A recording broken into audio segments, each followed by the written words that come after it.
হ্যাটট্রিকের সুযোগ হাতছাড়া হলেও কিলিয়ান এমবাপ্পের জোড়া গোল এবং ওসমান দেমবেলের দারুণ ফিনিশিংয়ে ৩-০ ব্যবধানে দাপুটো জয় পেল ফ্রান্স। আর এই জয়ের ফলেই এক ম্যাচ হাতে রেখেই বিশ্বকাপের শেষ ৩২ নিশ্চিত করেছে ২০১৮ সালের বিশ্ব চ্যাম্পিয়নরা। মাঠের লড়াই শুরুর আগেই আকাশে মেঘের ঘনঘটা, তবে মাঠের ভিতর ঝড় তুলল ফরাসিরা। মঙ্গলবার ফিলাডেলফিয়ার মাঠে ম্যাচের মাত্র ১৪ মিনিটেই প্লান্টি বক্সের বাইরে থেকে বাঁ পায়ের এক দুর্দান্ত কোনাকুনি শটে ফ্রান্সকে লিড এনে দেন কিলিয়ান এমবাপ্পে।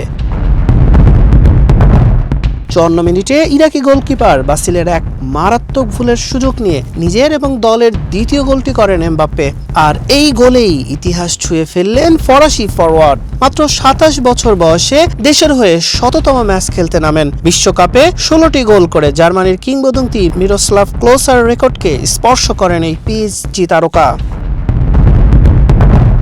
ম্যাচের শেষ দিকে হ্যাটট্রিকের সুবর্ণ সুযোগ পেয়েছিলেন এমবাপ্পে। প্রতিপক্ষের রক্ষণভাগ ভেঙে দুই ডিফেন্ডারকে পাশ কাটিয়ে গোলকিপারকে একা পেয়েও শটটি গোলবারের উপর দিয়ে চলে যায়। টানা ২ ম্যাচে জোড়া গোল করে বিশ্বকাপে ৪ গোল নিয়ে গোল্ডেন বুটের দৌড়ে লিওনেল মেসির ঘাড়েই নিঃশ্বাস ফেলছেন এমবাপ্পে।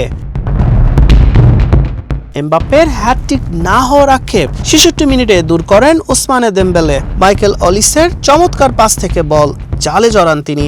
বিশ্বকাপে এটি দেমবেলের প্রথম গোল, আর তাতেই ৩-০ গোলের বড় জয় নিশ্চিত হয় ফরাসিদের। টানা ২ জয়ে গ্রুপ আই থেকে সবার আগে নকআউট পর্ব নিশ্চিত করল ফ্রান্স। এর আগে ম্যাচে তারা সেনেগালকে হারিয়েছিল ৩-১ ব্যবধানে। গ্রুপ চ্যাম্পিয়ন হতে ফরাসিদের অপেক্ষা করতে হবে শেষ ম্যাচে, যেখানে তাদের প্রতিপক্ষ নরওয়ে। হাসান শাহরিয়ার, মানব কণ্ঠ।